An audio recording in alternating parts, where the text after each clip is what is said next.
p.m. Madam Trustee, I'd like to make a motion to appoint Treasurer Diane Slavens as temporary clerk for today's meeting. I support. Motion made by Summer Foster, seconded by Kate Berninski. All those in favor say aye. Aye. Opposed, nay. Okay, thank you. First item on the agenda is, Treasurer Slavens, can you please take roll call? Trustee Borninski. Good evening. Trustee Foster. Good evening. Supervisor Graham Hudak. Good evening. Clerk Segrist is at a meeting. Treasurer Slavens, good evening. And Trustee Snyderman. Last but not least. Great, thank you. First item is our closed session to discuss information subject to attorney-client privilege. Can I have a motion, please? Madam Supervisor, I move to go into closed session to discuss information subject to attorney-client privilege. Support. Motion made by Treasurer Slavens, supported by Trustee Snyderman. All those in favor, or we have to do a roll Oh, we call? have to- Do a Okay. roll call. Can I have a roll call, please? Trustee Borninski. Aye. Foster. Aye. Supervisor Graham Hudak. Aye. Slavens, aye. And Snyderman. Aye. Great, well, I'll go into closed session. We'll be back. Madam Supervisor, it is 7:15, and I motion that we return from closed session. Support. Motion made by Treasurer Slavens, supported by Trustee Foster. All those in favor? Aye. Aye. Opposed? Nay. Motion passes. Let's all rise for the Pledge of Allegiance.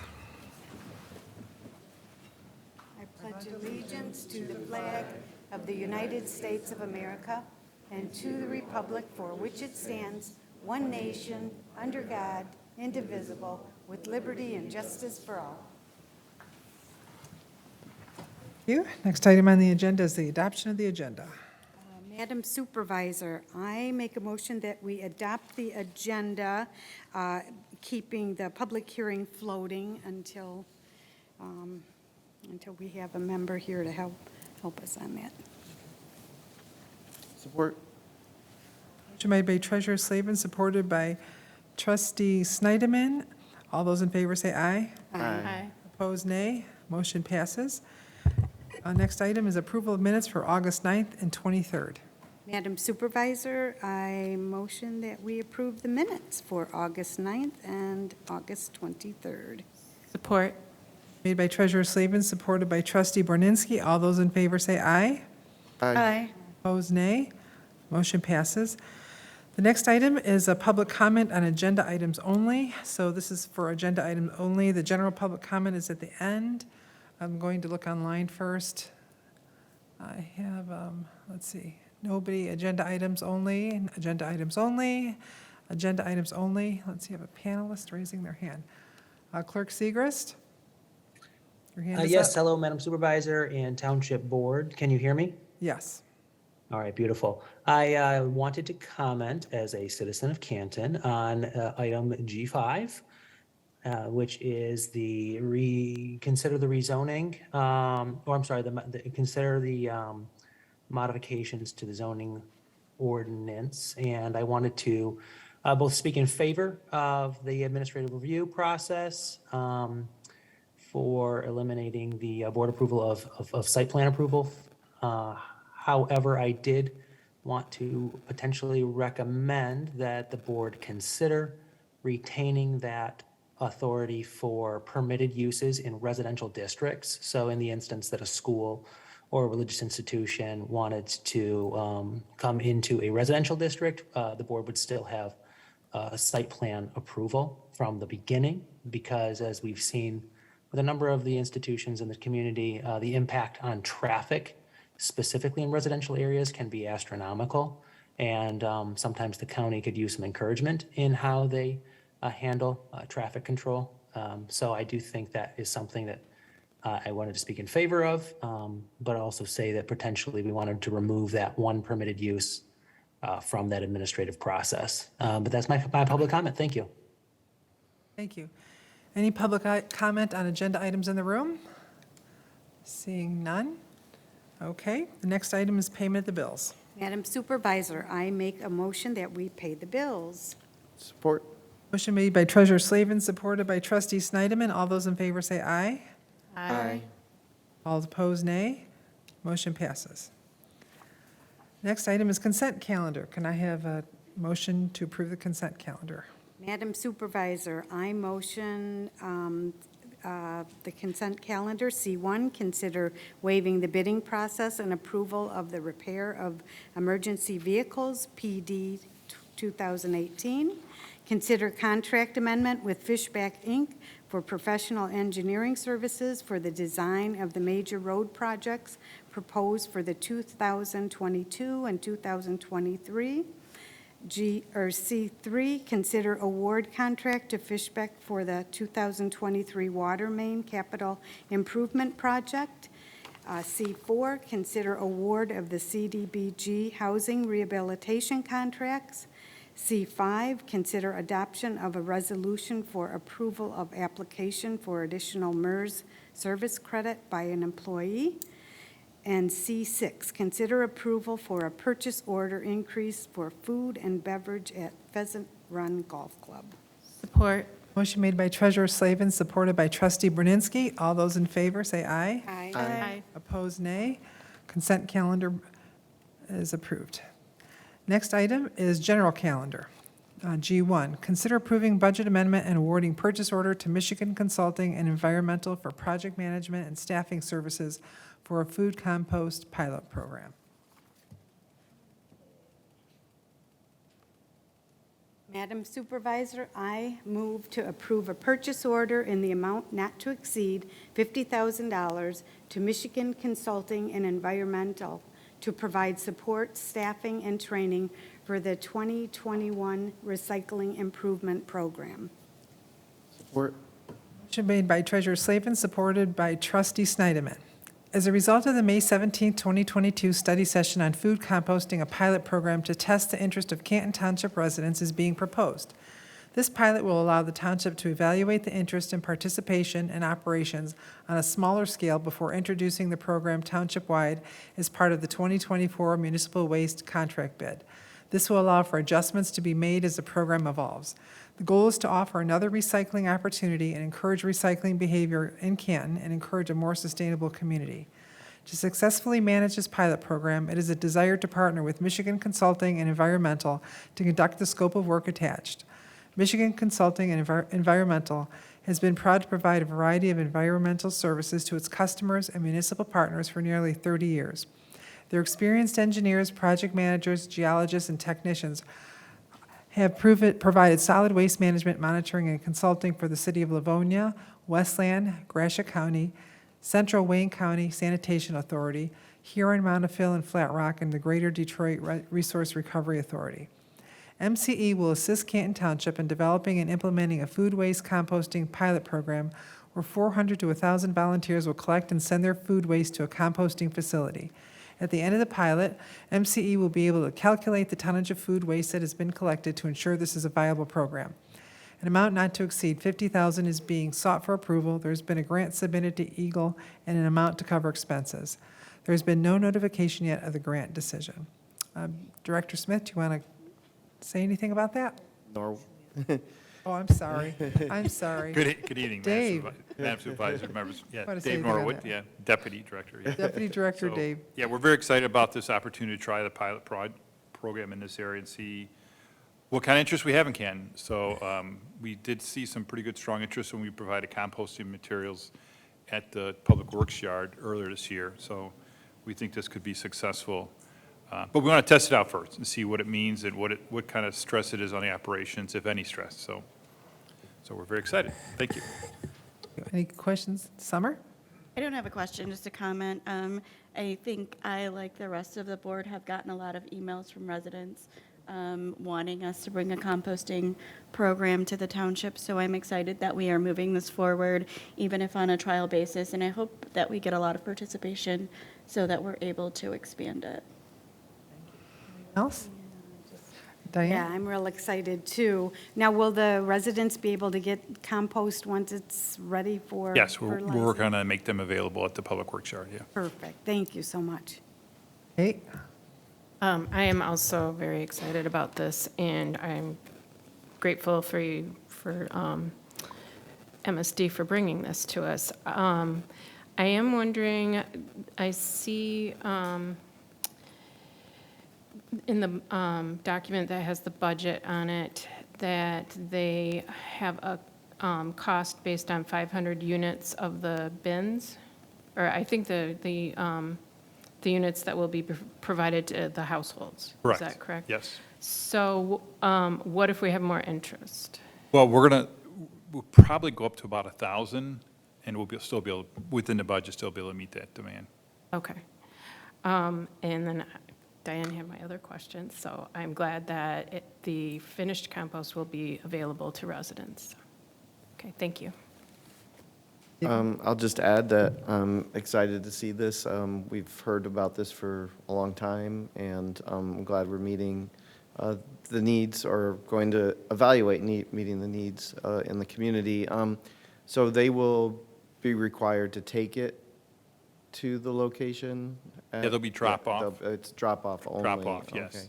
Okay. And has this program had input from the community members that have expressed desire for this? Well, the program is somewhat of a mirror of a program that's happening in Ferndale, and they've had pretty good success.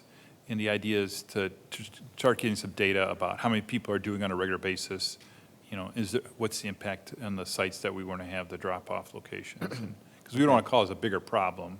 There'll be opportunity for the participants to provide Yes, input? so we're going to have sign-up. People will sign up online to be a participant, and then we're going to ask them feedback, various surveys quarterly about how it's going and Great. why or why not they're participating. And so we want to go through the season, see how it plays out. Sounds great. Thanks, David. Some community organizations have also said that they'd like to help us pass out flyers to let people know about it, and even convince maybe some of the restaurants to participate. So that's a good thing to look forward to. So can I have a motion vote. All those in favor of the motion say aye. Aye. Aye. Opposed, nay. Motion passes. Thank you. Item G2. Consider approving an intergovernmental agreement with Wayne County for reimbursement of costs for the Canton Center Ford Warren Road Millage Project. Madam Supervisor, I move to approve the intergovernmental agreement with Wayne County for reimbursement of costs for the Canton Center Ford to Warren project, and authorize a township supervisor to sign the agreement. Support. Motion made by Treasurer Slavin, supported by Trustee Brunzinski. In the past year, Canton Township received an offer from Wayne County to participate and pay for a portion of the 2022 Canton Center Road project. Wayne County has approved reimbursement of 50% of the project cost with a maximum total expenditure of $3 million by Wayne County, and the township shall bear the remainder of the project costs. Deputy Director Norwood, would you like to comment on that? Sure, we're very excited about this partnership collaboration with Wayne County. When we had the pre-opening, it was exciting to hear the county executive looking forward to more partnerships, because I think this went rather smoothly as we get to the end of the project now in the next week or so. This is great that they're partnering with us and realizing we're doing good for them. Right. We also received $5 million at the pre-opening from the state for our roads project, so we have a lot of roads we can get fixed. A lot of roads, yes. Comments? Stephen? Oh, Summer, go ahead. Sorry. Okay, I was just going to add that when we started the road program and the community approved it and really had foresight on how to fix our roads in partnership with the county, we had hoped that the county would remain funding at the level that they had been, so it wasn't just a replacement, that we were replacing the funding, but that it would be in addition. And this just proves that they have met their word in that way, and I appreciate them doing that, along with the $3 million. We knew they were funding at a $3 to $4 million level at the time, so this $3 million plus the work they put in at Beck Road really shows that they're continuing to work in partnership with us. So I appreciate that. Summer. No, I agree with Trustee Snyderman. This is huge, and I do remember when we were trying to get the roads millage passed, we heard from a lot of concerned citizens about whether or not Wayne County was going to continue their investment if we were also investing in our road network. And so I'm so happy to see this happen, and just thankful for the partnership with Wayne County, and thank you for everyone at Canton Township that pushed and worked really hard to make not only this happen, but the funding from the state of Michigan. Additionally, when we were at the ribbon cutting, I did hear the county executive say that Canton was a model of investing in our roads, and it makes it easier for the county to step up. So I was glad to hear that, and so congratulations to everyone. Thank you. Anyone else?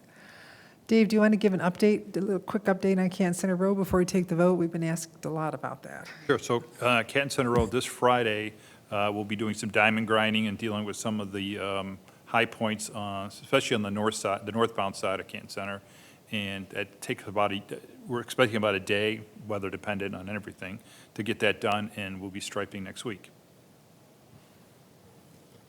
And there's also restoration going on right now with the landscaping. I don't know if you've noticed that going on, so that's been progressing along very well, too. Great. All those in favor of the motion say aye. Aye. Aye. Opposed, nay. Motion passes. Great. Item G3, consider special land use for medical office at 6840 North Haggerty Road.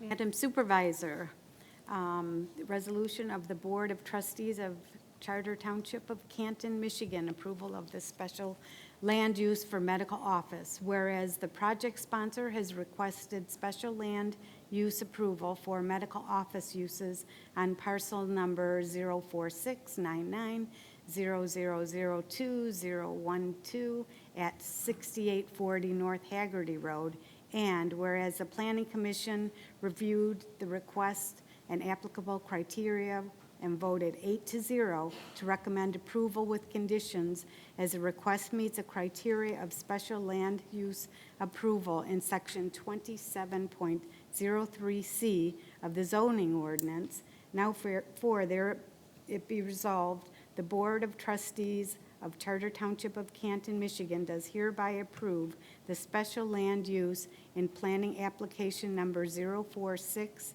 SLU 7422 for medical office uses on parcel number 04699-0002-012 at 6840 North Haggerty Road, as the request meets the special land use criteria of the Canton Township zoning ordinance pursuant to the information and plans provided, subject to conditions of the Planning Commission, and subject all state, county, and township requirements.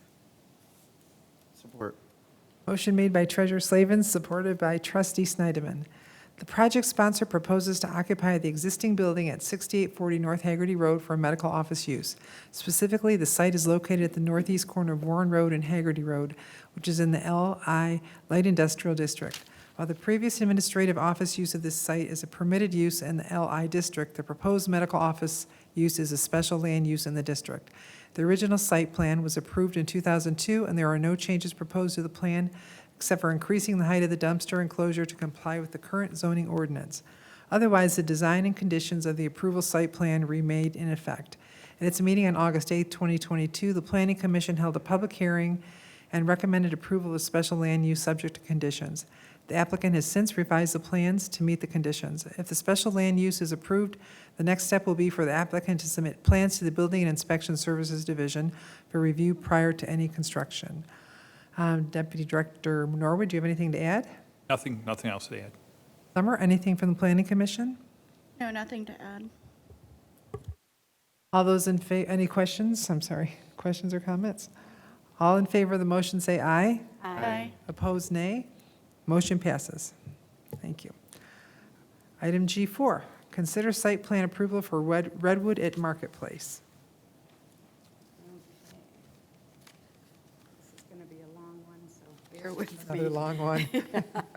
Approval of the site plan for Redwood Marketplace. Whereas a project sponsor has requested the site plan approval for multifamily residential development located on the east and west side of Morton Taylor Road, north of Michigan Ave, and the Planning Commission reviewed the site plan application and applicable criteria and voted 8-0 to recommend approval with conditions as the requested meets of the criteria of the zoning ordinance and approved plan development. Now therefore be it resolved, the Board of Trustees of Charter Township of Canton, Michigan does hereby approve planning application number 138 SPD 6235 for the Redwood at Marketplace on site plan on tax parcel numbers 10990001003, parcel number 13399000101, parcel number 1339900010002, parcel number 1339900010003, parcel number 1339900020000, and parcel number 1339900040000, parcel number 1339900060000, parcel number 1339900070000, parcel number 1339900080000, parcel number 1339900090000, and parcel number 1389900040000, as provided in the plan document, subject to the compliance and the sign regulations of zoning ordinance in compliance with all state, county, township requirements, including MDOT and Eagle. It's a lot of Support. Support. thank you. Motion made by Treasurer Slavin, supported by Trustee Snyderman. The applicant proposes to construct 235 single-story apartments on 48 acres, which is a density of 4.9 dwelling units per acre.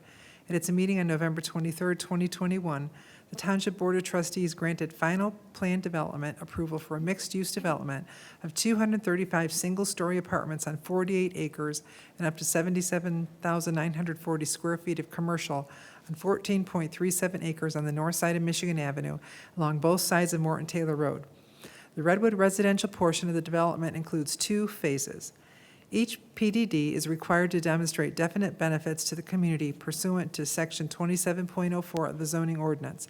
The most significant definite benefits are preserving 26.1 acres of open space, which is 44.8% of the site, which exceeds the minimum open space of 25% for a PD, preservation of regulated wetlands and densely wooded areas, installing a sidewalk network that will allow pedestrian access throughout the development, including between residential uses, commercial uses, and the Lower Rouge Trail, which is northwest of the site, and paving of Morton Taylor Road adjacent to the site.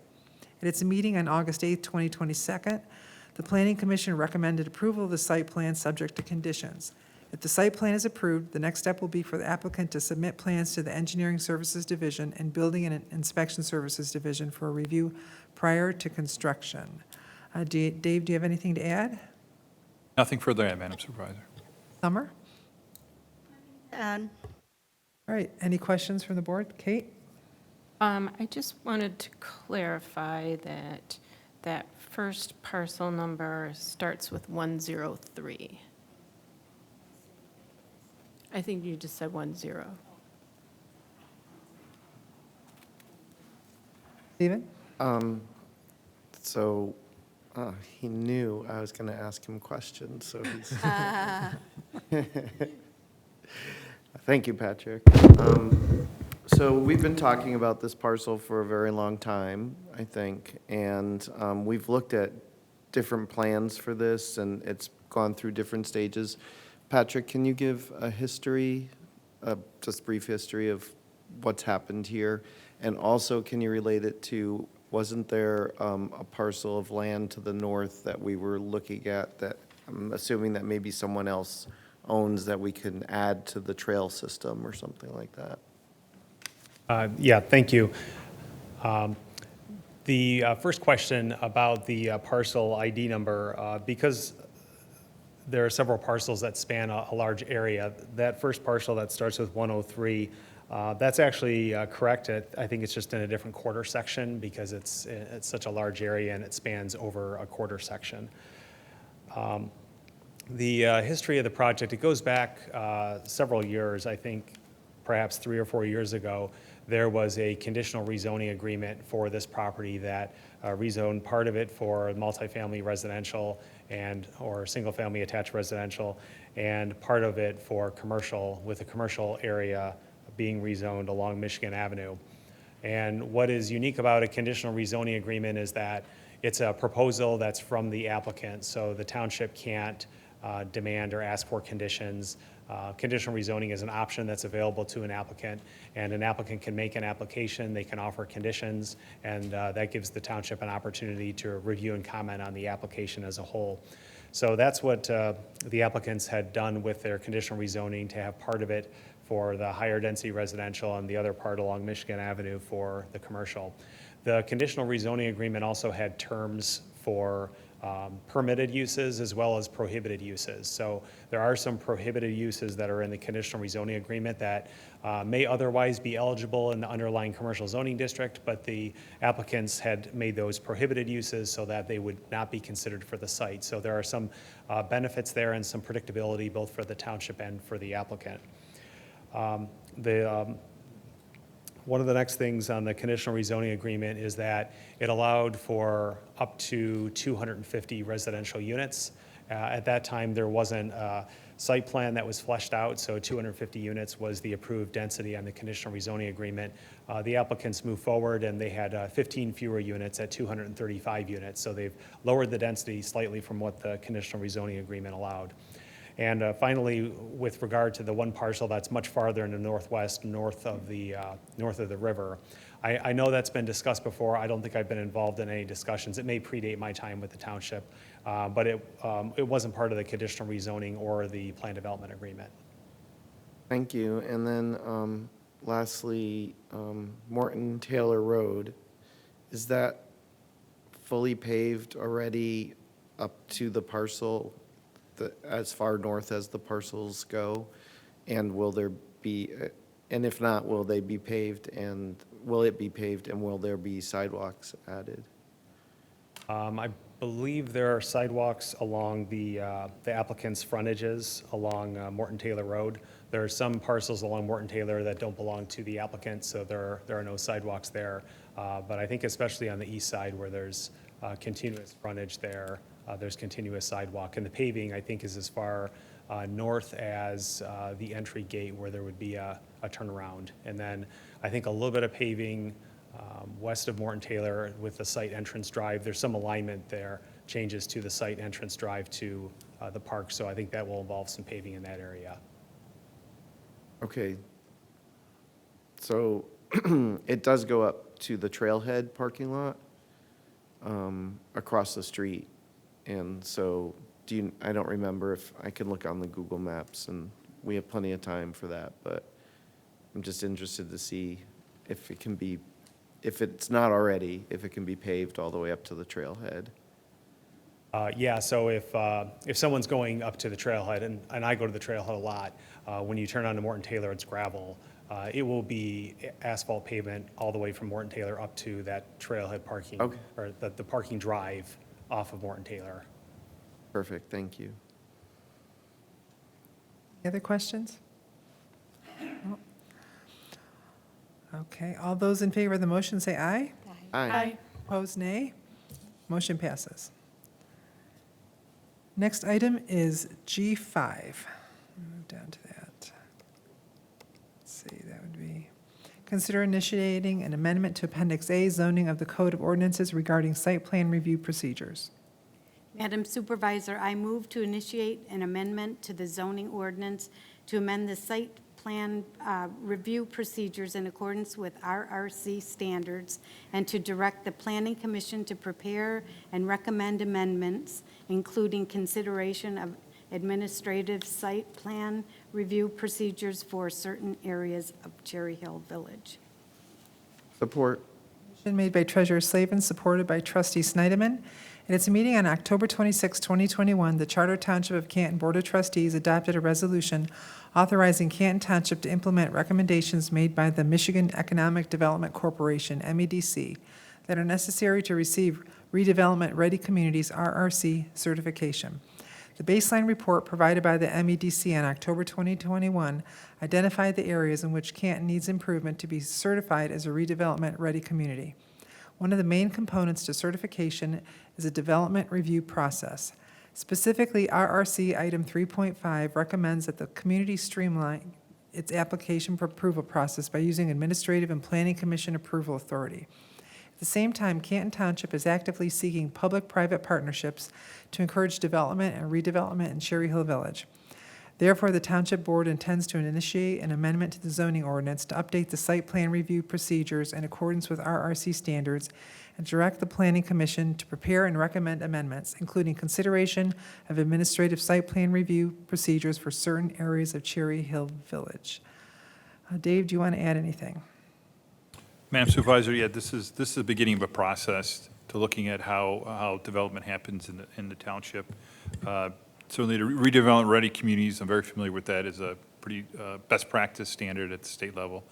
And certainly, there's been a lot of work going on internally about Cherry Hill Village. And one of the things we are looking at that we need to improve is how site plans get approved. So this is just the first step. We'll see more, there'll be lots more discussion as this moves through the planning division and also with the planning commission. So more to come. Patrick may have additional items too to speak on too. You want to add anything, Patrick? Sure, thank you. As you had discussed, it's part of the redevelopment ready communities is to try to streamline the review process. And I don't believe there's any two communities that will do it the same. So we'll look at our development procedures and review procedures and try to tailor them to something that meets Canton's needs and desires, as well as meeting the redevelopment ready community standards. We have a local contact with MEDC, and our local contact will be changing soon with some staff changes, but we will be in contact with them along the way with our proposed amendments to make sure that the proposed amendments that we are considering meet the RRC standards, as well as doing the things that Canton wants to do. So it'll be a little bit of a balance between RRC standards, the Planning Commission consideration, which the Planning Commission hasn't looked at yet, but once it starts that process, they'll have some opinions as well before they have a public hearing and make a recommendation to the board. Any questions? Kate? So what we have before us tonight is just giving basically permission to start the process. And you've talked about Cherry Hill Village a little bit as sort of being the impetus for this, along with the redevelopment ready communities certification. But if we go ahead with this, then we're not talking about just amending our code of ordinances only affecting, only for Cherry Hill Village. This would affect all site plans, right? Well, we'll be deciding that, which site plans we want Okay. to, it won't necessarily be all of them, yeah. Okay. That's good. Good to know. My other question is, I see there are other actions that are recommended for the redevelopment ready communities certification, and will we be working on those as well? Yes, absolutely, yeah. And Patrick can speak to the latest where we're at. I know we got some grant dollars through that program too. I see that 4 of them look like they're red, I mean, yellow, and there's one that's red, which looks like we, I mean, it's something that we definitely should be meeting because it's a feedback from our customers, so we need to have that feedback. Many of those redevelopment-ready community standards, we're working on them concurrently. With the update to the community master plan, that's a whole segment of those areas we're trying to turn from yellow to green on their score sheet. There are areas of red that long-term will come later in the process just because by their nature, like an economic development plan, sometimes those come later. But we're also looking at those things where Canton may technically be in the green category where we scored well, but there are areas of improvement that we look at to see, well, it may not change the color, it'll be something that we work on that's a green category where we think we can improve a lot. So we're working on all of it. Sounds good. Summer? This is a question for Patrick. As a planning commission member, and knowing that we are about to take on the massive project of our master plan, what do you see as the timing for this project and how that fits into redoing our master plan? And are you thinking of doing something similar to the master plan project of having a subset of planning commission members work on this and make recommendations? With the master plan, we have maybe 8 to 12 months ahead of us. There's a master plan advisory board that has planning commissioners on it that will be focusing on the master plan as a whole. With the master plan itself, it may go to the planning commission for periodic meetings when the planning commission as a whole wants to review the master plan. With the zoning ordinance amendments, it may be something similar. It will start with the planning commission in terms of the direction from the board, some of the topics that we'll be looking at, and how the planning commission wants to proceed in terms of having staff draft some amendments come back to the planning commission as a whole, or if it's something where it's a much larger undertaking, the planning commission can create subcommittees or ad hoc committees where they can have a collection of planning commissioners that is less than a quorum to work on certain items. So for example, with the master plan advisory board, there are 3 planning commissioners of the 9 that will be serving on the master plan advisory board. If the planning commission wanted to do something either with these proposed amendments or any zoning ordinance amendments, the planning commission can have a subcommittee to work more frequently than the regular planning commission just to go through major text, get some early opinions from planning commissioners through staff, and get those options before the planning commission as a whole. So the amendment, it could take time. It could be on the short end, it could be back here within 3 months, but on the long end, it could take a few more months just depending on how far into the zoning ordinance we want to go with review procedures.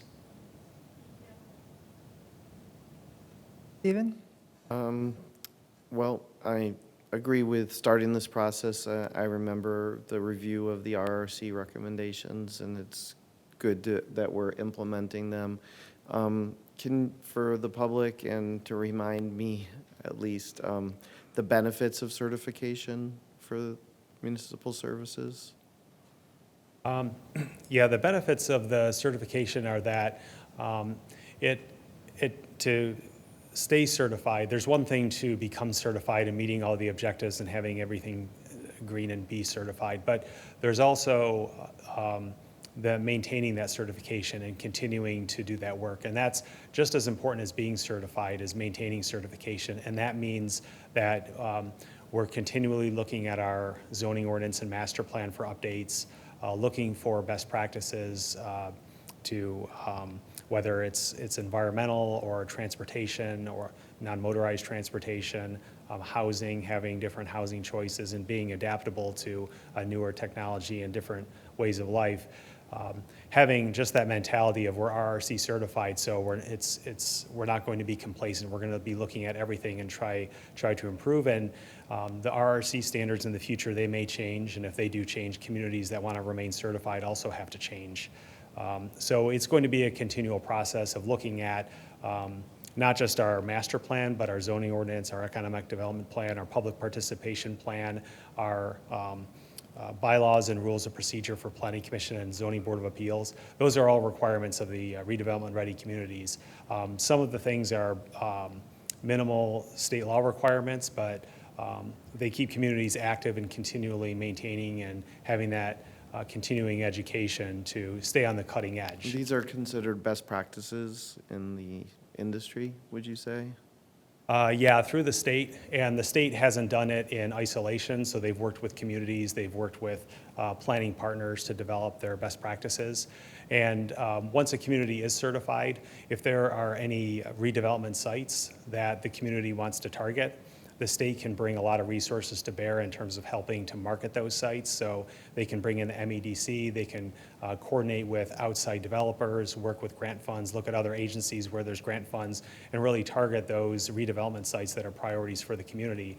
Okay, that's what I was looking for, if there was any money associated with it as well, so. Yeah, at the very end, there's, at the end of the process, we identify redevelopment sites in the community. And once we've done that, then the state really brings in resources and helps the community realize its vision for those sites. Madam Supervisor, I would say I'm for it, but I would also like to, that we consider the citizen that spoke at the beginning in citizen comments, I think his name was Segrist, that we consider, as we move forward, his comments on what we do and do not apply this to. Okay, and actually, even Patrick, as you had said before, whatever, if the board comes up with other conditions they would like to be met, this could be added into the ordinance also, correct? That's correct, and I have some notes from the public comment from the beginning. So for example, in a residential district, most residential districts, a religious institution or a school, more often than not, those are special land uses. And regardless of whether site plan review is planning commission only, all special land use requests go to the township board. So that's something that we would look at to make sure that those uses remain as special land uses. But also, when a special land use does come to the Board of Trustees, we may increase the standards in terms of the information that's put on those special land use plans, so that even if the board doesn't review the site plan on the back end, the front end, that special land use plan has enough information that makes it almost as detailed as the site plan. So those will be some things that we look at in the ordinance as part of the procedures. And we'll be working with our redevelopment ready communities partner at MEDC to make sure that what we're proposing can still fulfill RRC criteria. Thank you. We wouldn't necessarily have to add that to the motion. You already know that we would be doing that as we updated the ordinance. Okay. All right, any other questions or comments? All those in favor of the motion say aye. Aye. Opposed, nay. Motion passes. Item G6, consider approval of contract and budget amendment for the Heritage Park Splash Pad shade sales. Madam Supervisor, I move to award the following budget amendment. Increase the revenue from the account listed in our packet for $137,372, and from the account listed in our packet, $81,127, and increase expense from the account listed in our packet for $218,499. Support. Motion made by Treasurer Slavin, supported by Trustee Borninski. On June 16, 2022, an invitation to bid was publicly advertised for the Heritage Park Splash Pad shade sales.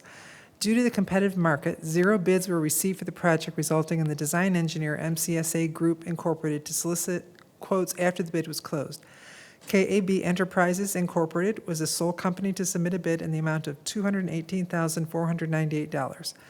Therefore, Canton Leisure Services is recommending to award the contract to KAB Enterprises with a bid amount of $218,498, which will be funded in part using the 2021 Wayne County Park millage dollars in the amount of $137,372, with the remaining $81,126.47 to be paid from the general fund. A budget amendment is necessary. Director Holmberger, do you want to add anything? Nothing further to add. Happy to answer any questions. Certainly looking forward to adding some shade around the splash pad. Much needed, certainly. Definitely is needed there. Any other, I'll Diane? just make a comment. Yeah, there is definitely shade needed to keep our children safe from the sun rays, so, yeah, this will be a good thing, thanks. Else? Kate? So, yes, I totally agree. We need more shade there. We need some shade because we don't really have any. Just a quick question, and I'm sorry for not finding this earlier, but is the amount that is being requested 218,499 or 498? 498. I think it's 498 and some change, so it ends up being a total of 499. Okay. Because the,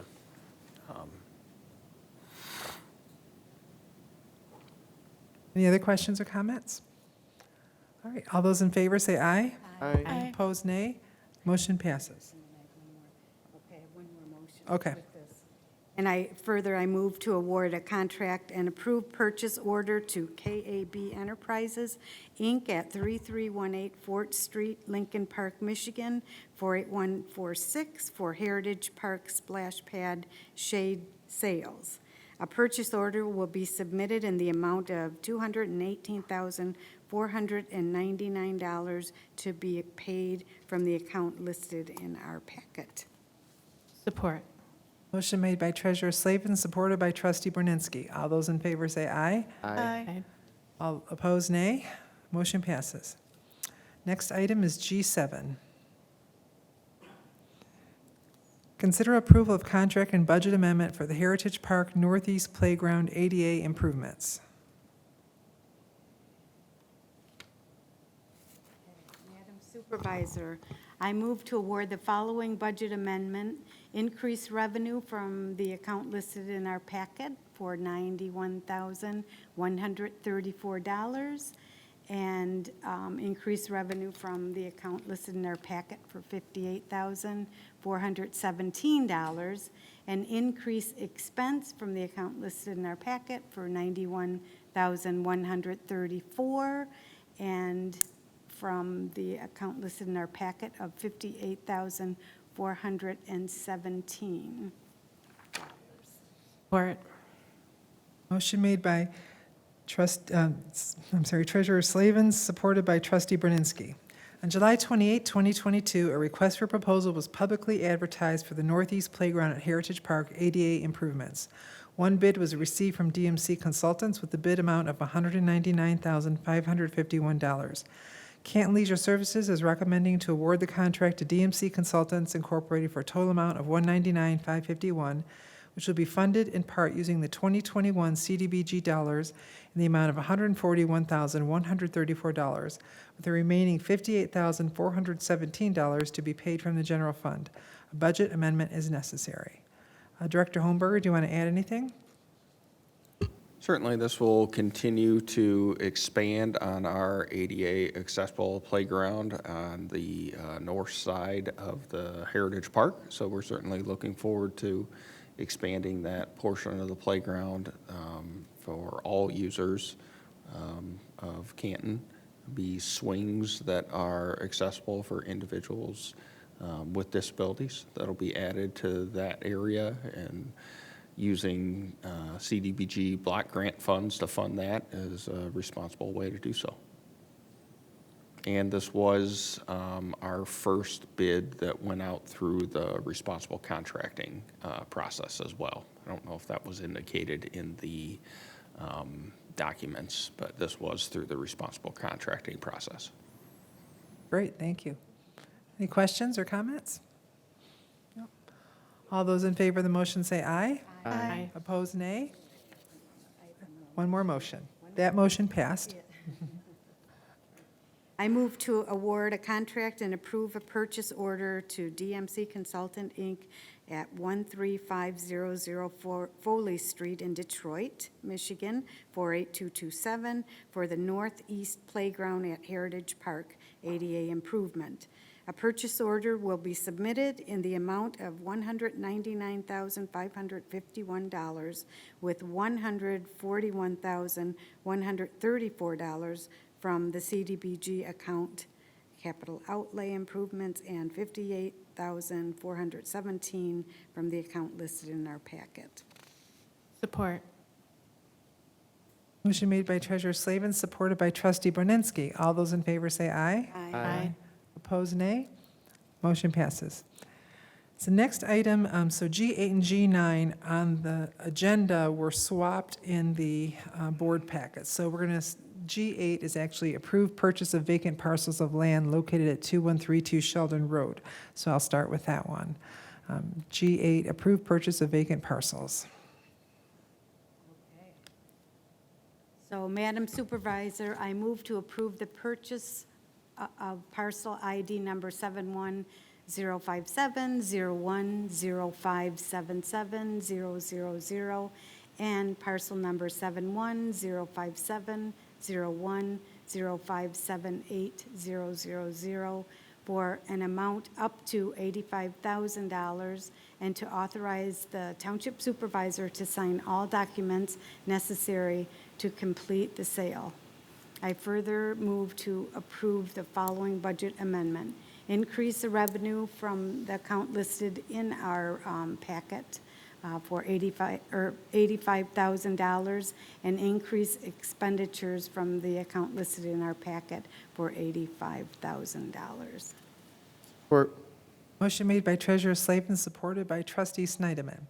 The current owner of 2132 Sheldon attempted to file a property transfer affidavit for 2 parcels as listed in the packet with the township. Title work confirmed that the parcels were owned by the township via a foreclosure deed from 1994. Because the township's deed from the DNR was not recorded, it does not appear in the chain of title. The current owner was in the process of demolishing and rebuilding a home, but since the house sat partially on the township's parcel, he began negotiating with the township over purchasing the 2 parcels. After discussion and negotiation, the township decided to buy the current owner's parcels for an agreed-upon price of $80,000. Deputy Supervisor Hauber, do you want to add anything to that? Just that if you're unfamiliar with these parcels of land, they sit at the southeast corner of Ford and Sheldon, just behind the Pizza Hut, which used to be the Grapevine Party Store.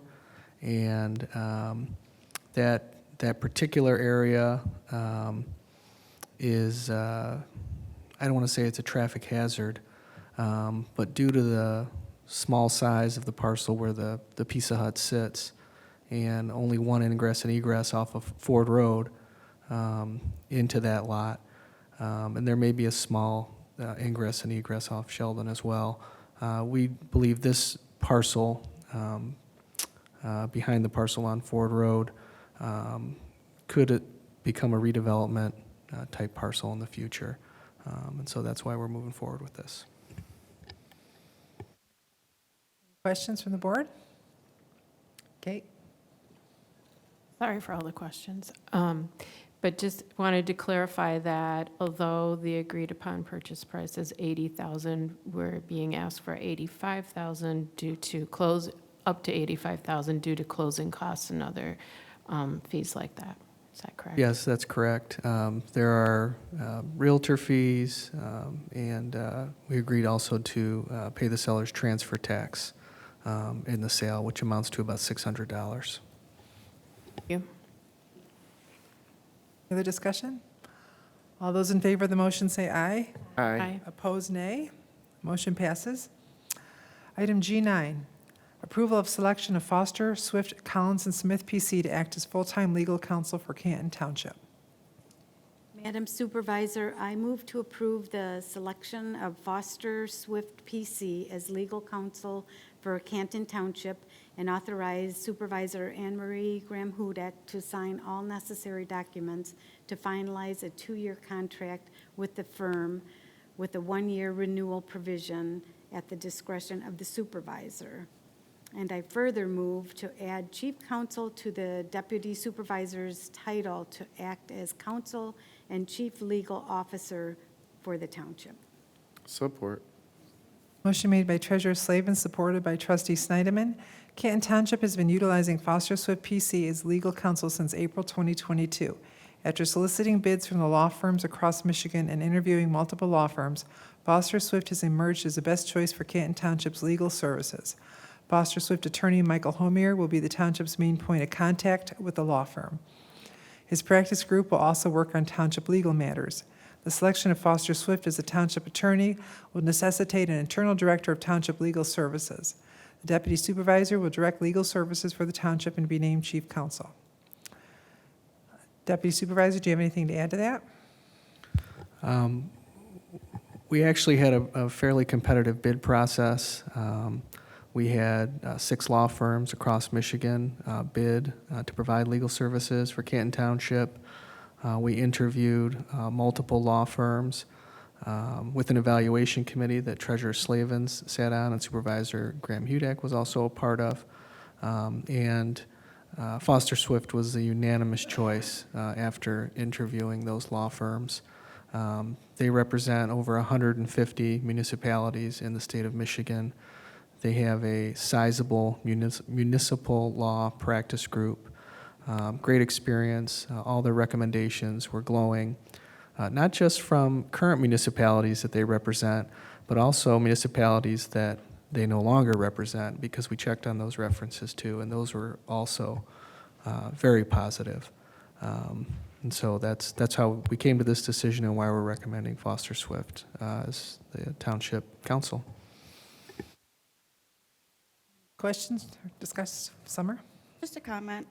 When I was on library board before I joined the township board, we used Foster Swift and had a great experience with them. And so I don't have any problem with moving this forward. I think they would be, a great help to the township. Thank you. Anyone else? So we've been using Foster Swift, has been said, for a couple of months, even before the RFP went out, and we've had really great experiences with them, and turning things around quickly in responses also. All right, all those in favor of the motion say aye. Aye. Opposed, nay. Motion passes. Item G10, consider a request to approve letter of agreement between Canton Township and the Technical, Professional, and Office Workers Association of Michigan, TPOAM.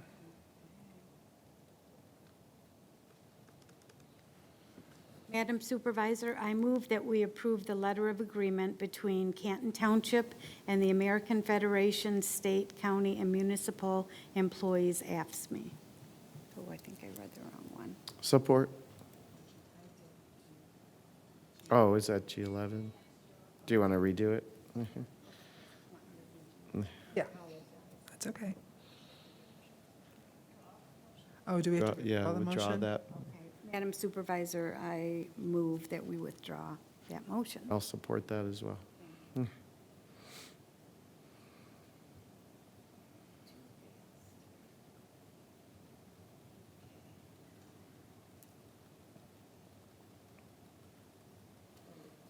Madam Supervisor, I move that we approve the letter of agreement between Canton Township and the Technical, Professional, and Office Workers Association of Michigan, TPOAM.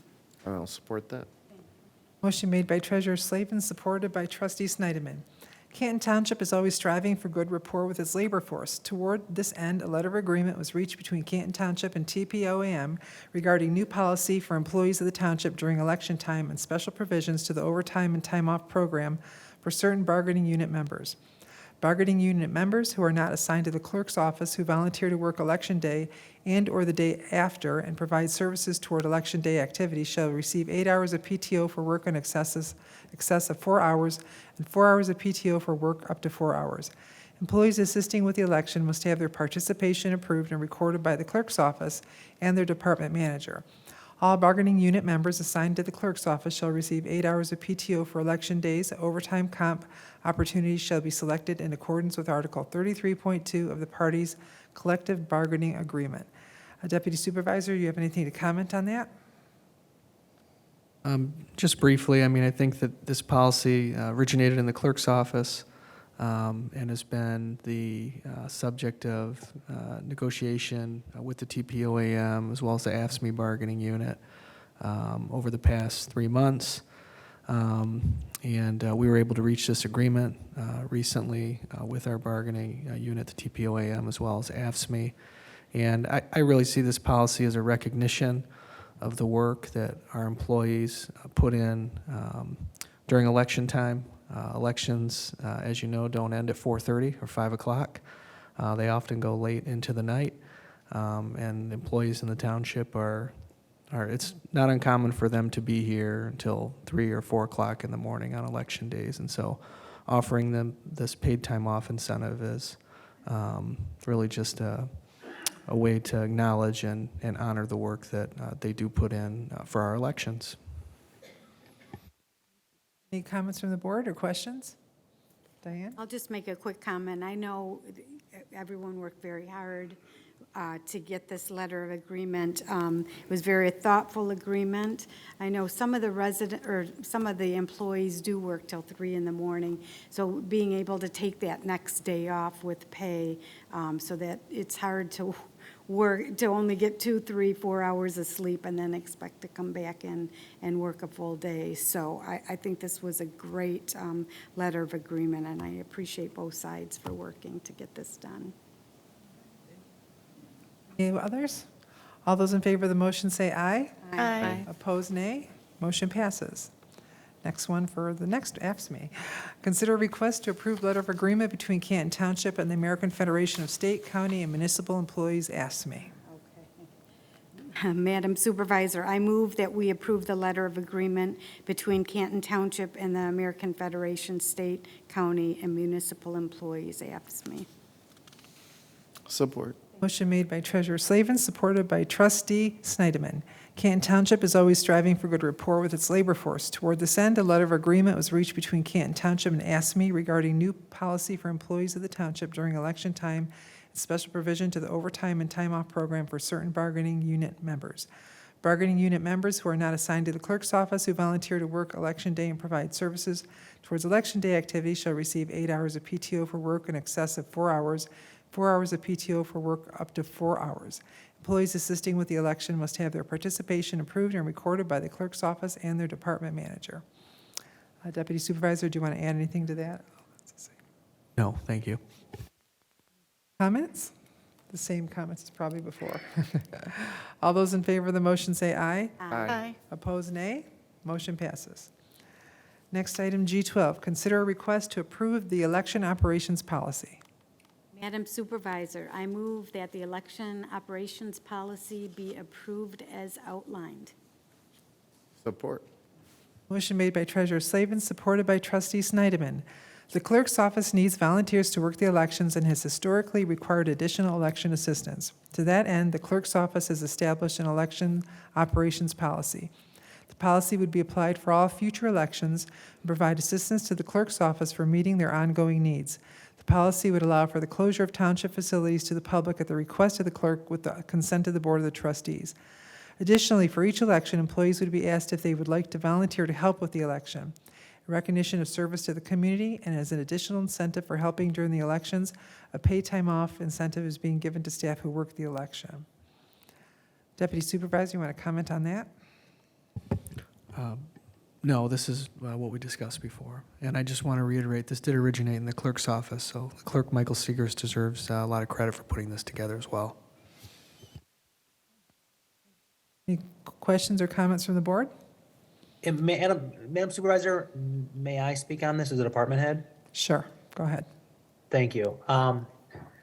Yeah, so I wanted to just kind of briefly, if I can, talk about the significance of the election policy, the subsequent or the letters of the LOAs that we just approved, kind of allow this policy to go into place at this point. So, one of the essentially and we've talked about this in great lengths. The township board has received a number of presentations from my office about the nature of how elections have changed, about how the amount of time, energy, resources, the increase in the budget.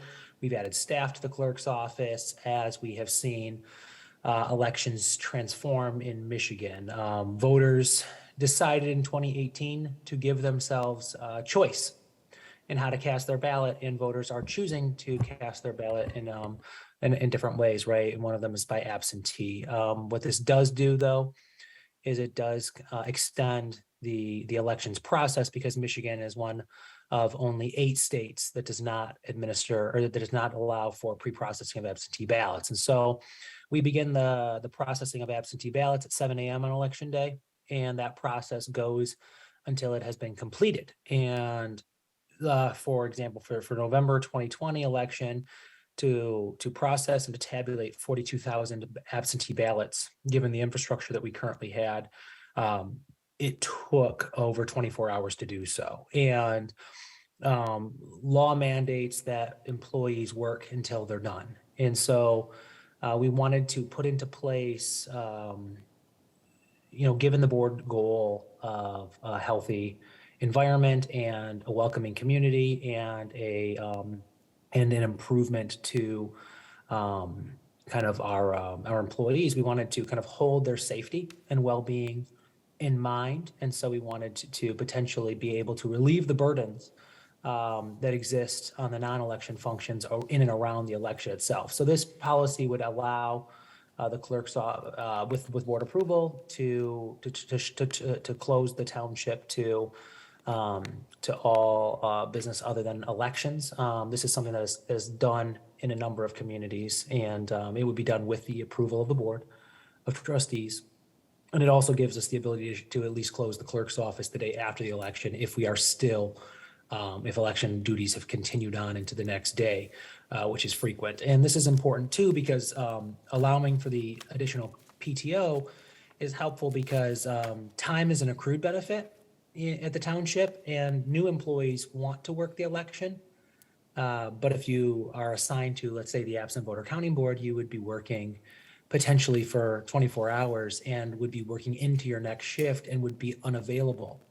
Or let's say you've finished your position, or you finish your duty around 7 in the morning, you would then be required to show up to work at 8:30 because you had no time accrued. And that is dangerous. In 2016, Clerk Terry Bennett was involved in a vehicle accident because she had worked for up to 30 hours straight. And that's dangerous. It's dangerous to drive under those conditions, and it's dangerous to do if you're working with equipment or anything like that. So we wanted to relieve that burden, at least until the legislature decides to join the 42 other communities that allow for some semblance of pre-processing to kind of relieve that burden. But this is the proposal that we came up with, and the deputy supervisor, human resources, really took it and worked it out with our employee groups, and I'm really grateful for that. And I can answer any questions if anybody has them.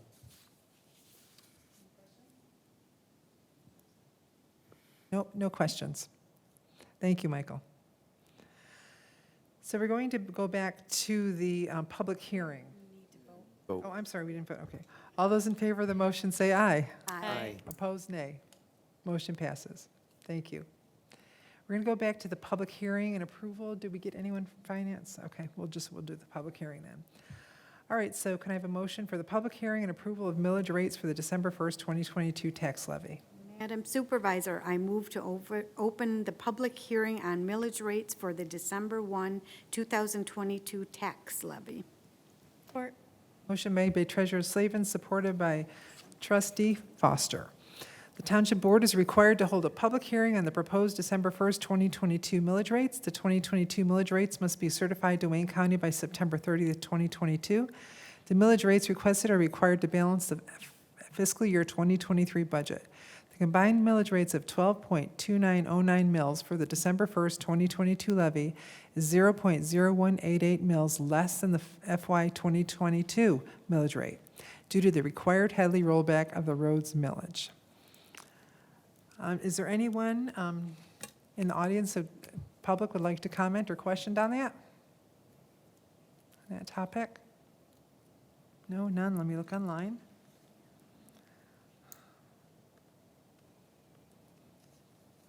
See if there's any questions online with the public. I see 4 attendees online. Any questions about the millage? No questions. I don't see any questions. Third time, no questions online. Okay, great. Thank you. Can I have a motion to close the public hearing?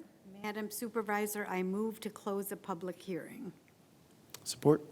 Made by Treasurer Slavin, supported by Trustee Snyderman. All those in favor say aye. Aye. Opposed, nay. Does the board have any questions or comments on that? Open the motion and then ask questions, or? Madam Supervisor, I open the motion to discuss the millage rates. Any questions or comments? On the board? No? Okay, it's great that it's less than it was last year. Always great. and- Yes. And it's less than it could possibly be, much less than we could possibly be levying. We always levy less than 50% of what we could, so. Yes. And the roads millage also went back due to the Headley rollback. Okay, great. So is there a motion on the table to vote? Yeah. Did you make that motion, Diane? Yeah. Okay, and I supported it. Mhm. All those in favor of the motion say aye. Aye. Aye. Opposed, nay. Great. Okay, now I move to. Okay, go ahead. Okay, so now, Madam Supervisor, I move that the millage rates be levied by Canton Township on December 1, 2022 by set as follows. Charter Mills, General Fund, 1.4760. Fire Protection Special Assessments, 3.7480 mils. Police Protection Special Assessments, 5.6760 mils. Road Assessment, 1.3909 mils, totaling 12.2909 mils. Support? Motion made by Treasurer Slavin, supported by Trustee Snyderman. Any discussion on the motion? Okay, all those in favor say aye. Aye. Opposed, nay. Motion passes. Great, thank you.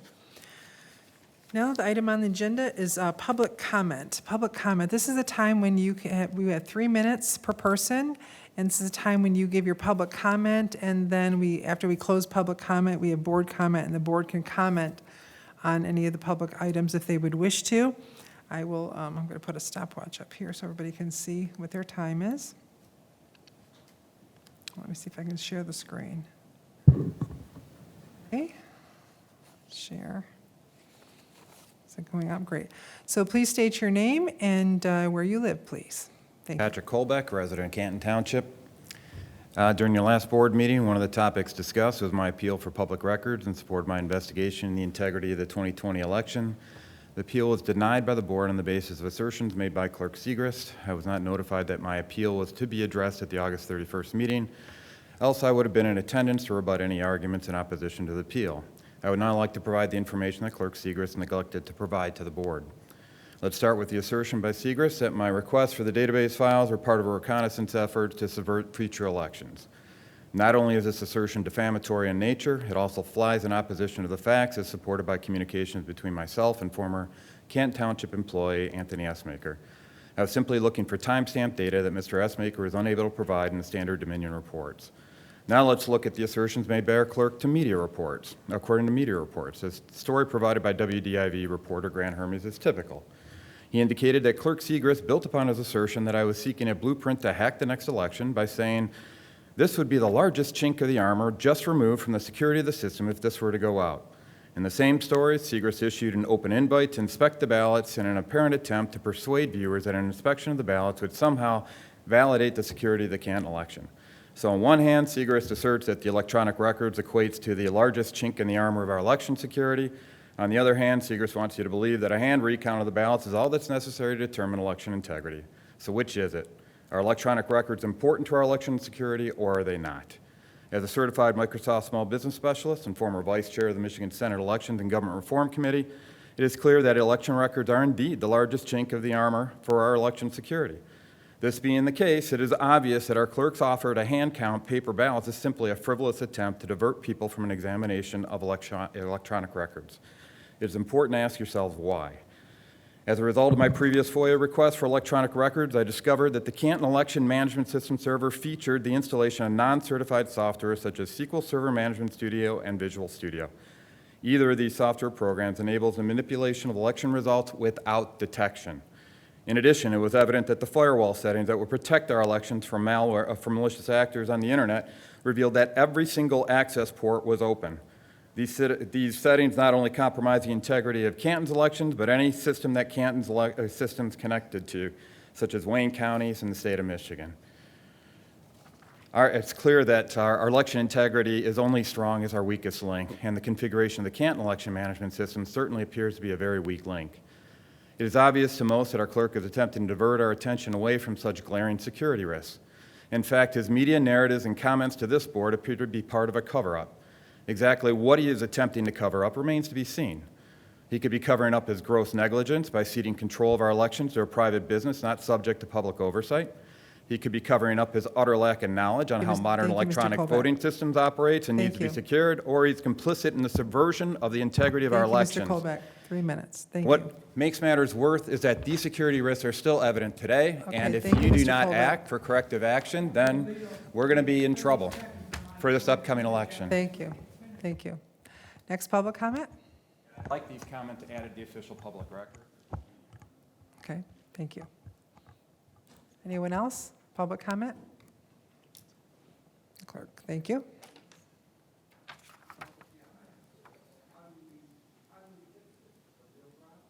Want to get up there and state your name? My name's Dave Doviak. I was at the POA meeting, that's why I couldn't come here for the fairways at Pheasant Run. So I believe the gentleman speaking before has a valid point. That's why I would be asking my members up here if they have any plans on how to handle this problem. It is a well-known problem throughout this country. Thank you. Any other public comment in the room? Please go to the podium. Thank you.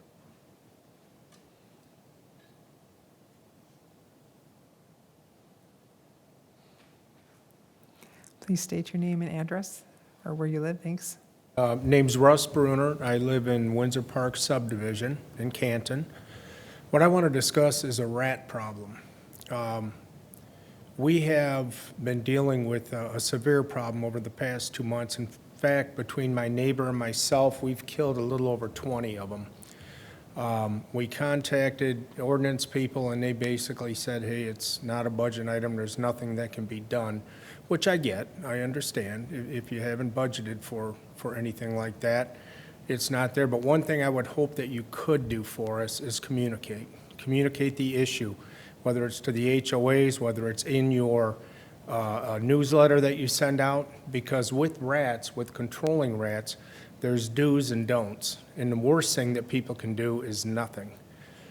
Because these things, I think the gestation period is 3 weeks for rats. So if you have a couple, you're going to have multiple teens, 20s, in no time at all.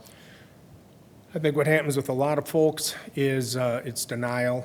You know, rats in my yard, there's not a chance.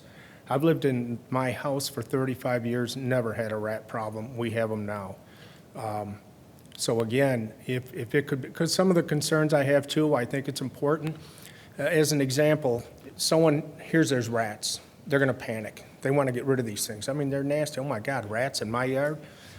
You go to a Lowe's or a Home Depot or something and you look at Rat X or whatever else there is there, and just looking at it, you think it's only going to kill rats. And it'll kill anything. It'll kill your dog, it'll kill your cat, it'll kill any other animals. And I'm afraid some folks might want to just sprinkle this stuff out there. The most effective way that we have found is with snap traps. But with those, there comes responsibility. You can't just throw them out there willy-nilly. You're going to have the neighborhood cat, you're going to have a rabbit, you're going to have whatever else that might get in there and get snapped. And then you have to go out, not only is it bad, obviously, for the animal, but go out there with an animal with its leg trapped in there, and now what are you going to do? So just based on that, I think it would be an important issue for you folks to take up. If it could be a budget, I know in Ferndale, I believe, They have a great program over there. They have a lady over there that they actually come and speak. Her video's online. I watched it. Honestly, we learned a ton on how to deal with this situation from her, but we can use help. And what's going to happen, I think we've done a pretty good job. There might be some young ones running around, but what's going to happen is any of them that are left, they're going to move on. So you're going to go to someone else's neighborhood, someone else's house, and someone's sitting back thinking, hey, not my problem. It could end up being their problem. So that's. Other comments in the room? Yes. Yes, go ahead, up to the podium, please.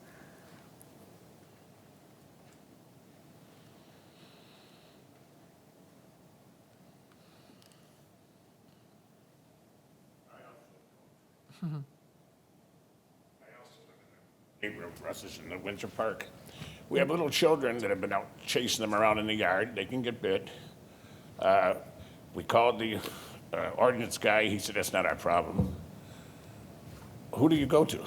I mean, if you don't have the ordinance guy to come out to either to knock on doors, advise people we got a problem in the neighborhood, everybody to put out some bait traps or something. We need some help. That's all. But some, kids are going to get bit. The other day, Sunday morning, I believe it was, right in the middle of Windmill Drive in Provincial, there's a rat about that big dead in the street. That's something I used to see on a Sunday morning. It's terrible. And there's lots of them. Like they say, they killed almost 30 of them. They've worked hard to try to get rid of them, but they can't get rid of them. So we'd like some help. Thank you. Any other comments in the room? Go to the podium, please.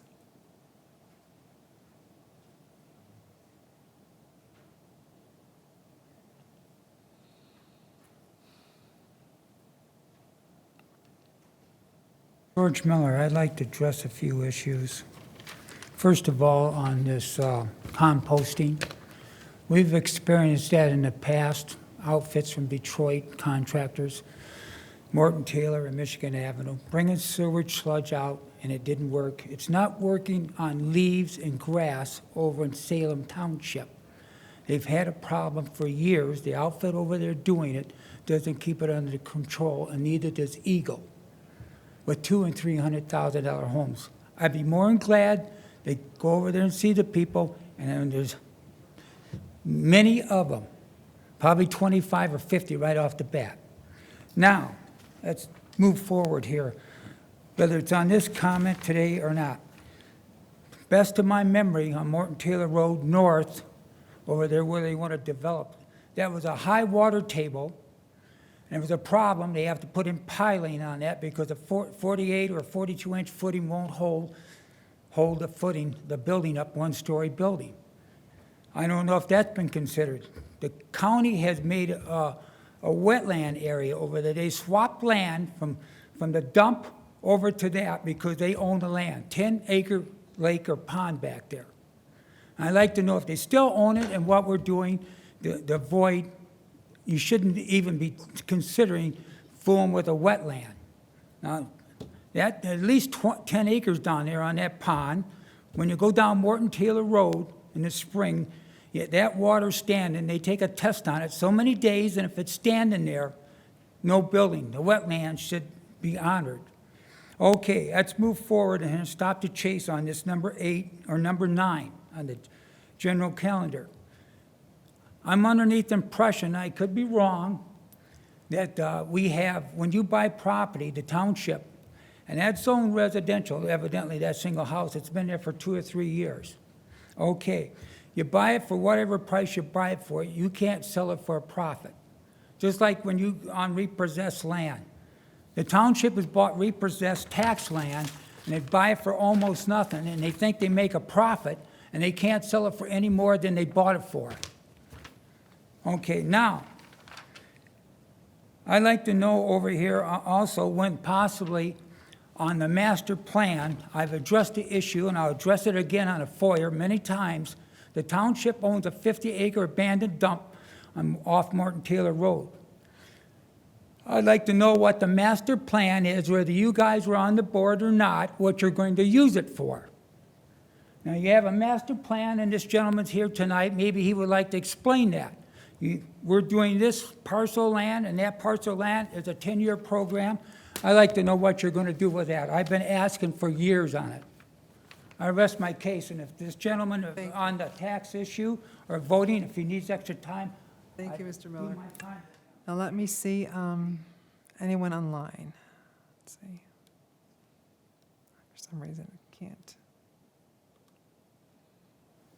Oh, I have to do it this way, okay. Okay, we have 3 people online. Anybody want to raise your hand? Public comment? Any public comment online? Public comment online. Okay, seeing none. Any others in the room? All right, thank you. Oh, sorry, go to the podium, please.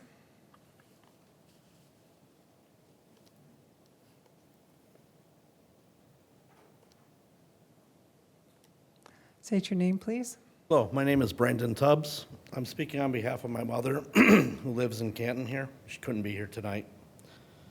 This issue affects us all, whether we live in the city or not.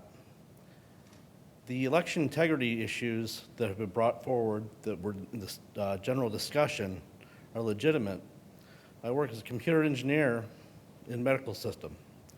It's very easy for someone to slip in things and not be noticed, especially when you cannot audit those files. You cannot see what's in those files. There's no transparency in those files. I'd like to know, what are you guys going to do about it? Can you guarantee that everyone's voice is not being altered electronically? If you can tell me yes, I'd like to know how. I would really like to know how, because I see this stuff every single day. We secure systems against viruses. These are all algorithms, programs. So if you change and manipulate an algorithm, do you guys know how to fix that? Do you guys know how to see that? If you don't know how to see that, then how are you guaranteeing chain of custody?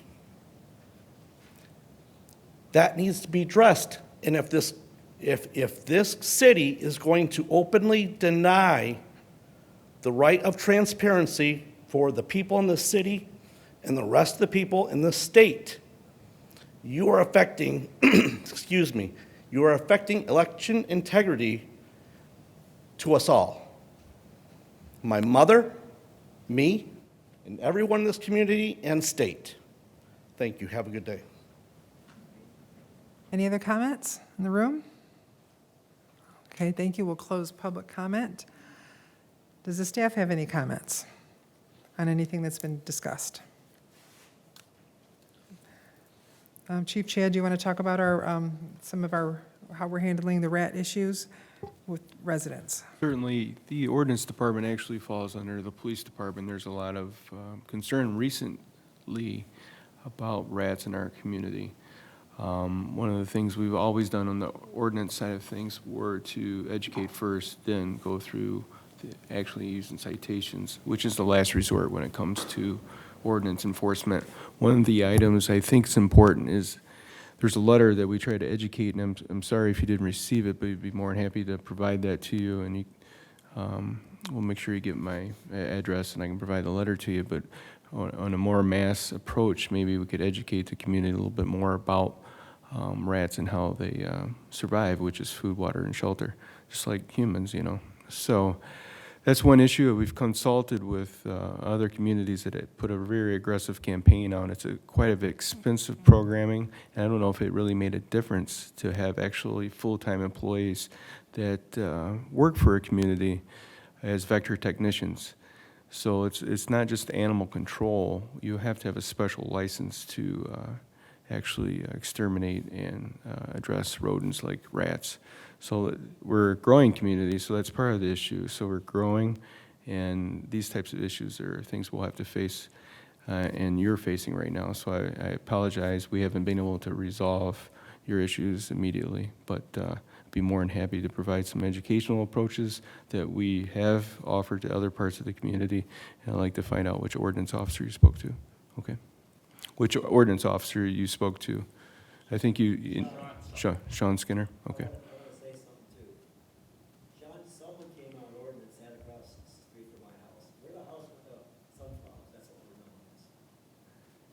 Okay, so, yeah, we can, actually, if you wouldn't mind, we can meet with maybe the police chief afterwards. Thank you. Thank you. Any other comments from the side? Okay, go ahead. I just want to add on to Chief Ball's comments about rodents. Right now, we have a three-part plan to deal with rodents in neighborhoods. The first, is Chief Ball mentioned, is continued education. So providing letters, providing education to residents on how to prevent rodent infestations in their home, because it starts there. The second is strict ordinance enforcement, as Chief Ball indicated. So people who are, violating our ordinances by, leaving overgrowth in their yards, which is where rodents can burrow and where they can live, leaving food out where it shouldn't be. We're going to make sure that we enforce our ordinances along those lines so that people are not attracting rodents into their homes. And the third piece is we actually do provide free traps at public safety. So if you're having an issue in your home with rodents, if you go to public safety, you can get a free trap. Thank you. Any other comments from the department heads? Okay, great. Now we'll move on to the board. Kate, would you like to start?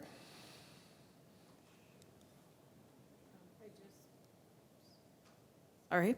I just wanted to remind everyone, and I hope I'm not stealing this, Anne Marie, but September is Suicide Prevention Awareness Month, and there is a new number you can call. It's 988, and like 911, only 988 for the National Suicide and Crisis Lifeline. So if you are having trouble feeling like you might need help, please don't hesitate to call.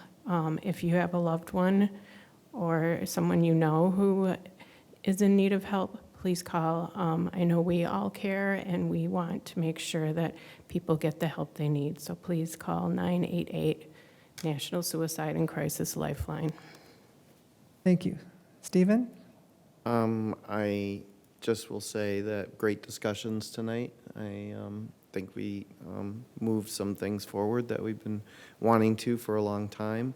And then lastly, I'll just remind everyone in the community that's watching this that our kids are back to school. So please be mindful of the school buses and at the bus stops.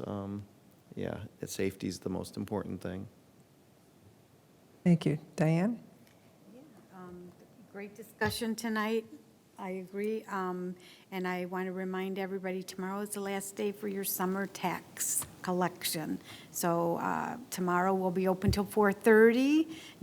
If you don't make it, drop it in the drop box. We will collect that in the morning when we come in. So just a quick reminder to everybody that tomorrow is the last day, and then penalties. Thank you. Summer? Oh, sorry. Summer? Thank you. I don't usually talk a lot about my day job from up here, but in my day job, we run a statewide nonpartisan election protection program.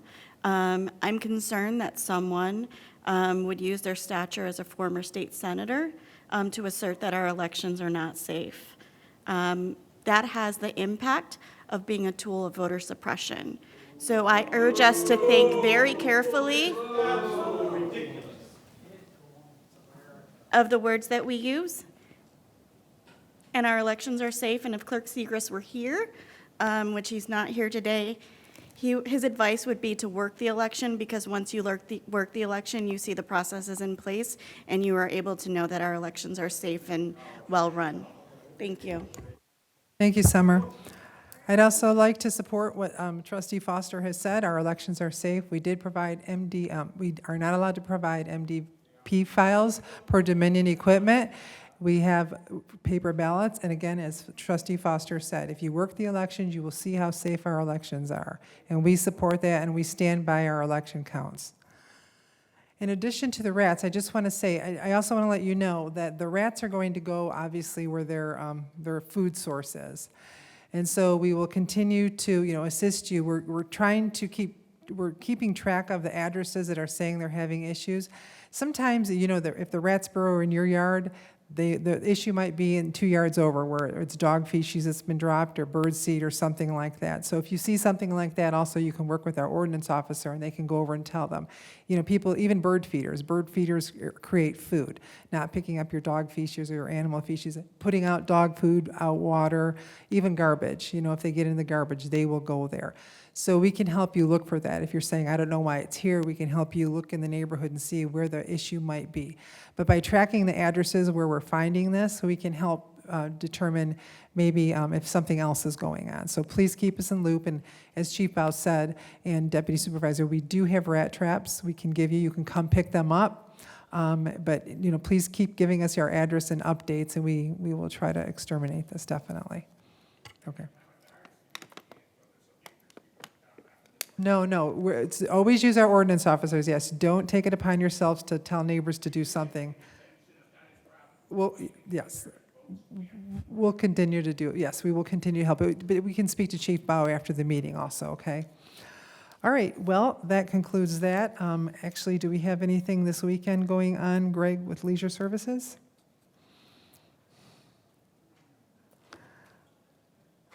We'd had a good Brews, Brats, and Beers Festival. We raised a lot of money for the Historic District Commission. Let me see, anything else? I think, or police or fire, are you having any events? Yeah, the farmer's market continues out in Cherry Hill Village. That is pretty much it. That is on my list for this weekend. Kind of a slower weekend. Great, thank you. Can I have a motion to adjourn? Madam Supervisor, I motion we adjourn. Support. Motion made by Treasurer Slavin, supported by Trustee Berninski. All those in favor say aye. Aye. Meeting adjourned. Thank you.